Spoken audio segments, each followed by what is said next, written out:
Social മീഡിയയിൽ തനിക്കെതിരെ ഉയരുന്ന വിമർശനങ്ങളിലും പരിഹാസങ്ങളിലും രൂക്ഷമായ പ്രതികരണവുമായി രേണു സുധി. തന്നെ തൈക്കിളവി എന്ന് വിളിച്ച സംവിധായകൻ ശാന്തിവിള ദിനേശിനെതിരെയാണ് രേണു ഇപ്പോൾ രംഗത്തെത്തിയിരിക്കുന്നത്.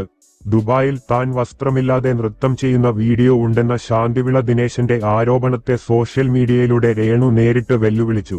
ദിനേശന് ധൈര്യമുണ്ടെങ്കിൽ ആ വീഡിയോ സോഷ്യൽ മീഡിയയിൽ പോസ്റ്റ് ചെയ്യണമെന്ന് രേണു സുധി പറഞ്ഞു. ശാന്തിവിള ദിനേശനെ അപ്പൂപ്പൻ എന്ന് സംബോധന ചെയ്തുകൊണ്ടാണ് രേണു സുധി വീഡിയോ പങ്കുവച്ചത്. രേണു സുധി പറഞ്ഞതിങ്ങനെ: രേണു സുധിയാണ്, എയറിൽ തന്നെയാണ്, ഇപ്പോഴും എയറിൽ നിന്ന് ഇറങ്ങിയിട്ടില്ല. എനിക്ക് അനുകൂലമായി നിൽക്കുന്ന കുറെ വ്ളോഗേഴ്സ് ഉണ്ട്, അവർക്ക് ഒരുപാട് നന്ദി.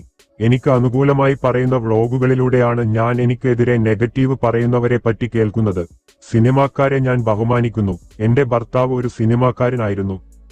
പക്ഷേ ശാന്തിവിള ദിനേശൻ അപ്പൂപ്പ, കുറെ ആയല്ലോ താൻ എന്നെ പറ്റി പറയാൻ തുടങ്ങിയിട്ട്. തനിക്ക് നാണമില്ലേ എന്നെ തൈക്കിളവി എന്ന് വിളിക്കാൻ? എടോ, എനിക്ക് 34 വയസ്സേ ഉള്ളൂ.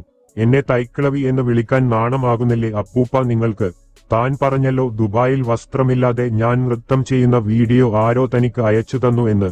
തനിക്ക് ധൈര്യമുണ്ടെങ്കിൽ അത് സോഷ്യൽ മീഡിയയിൽ ഇടടോ, രേണു സുധി പറഞ്ഞു.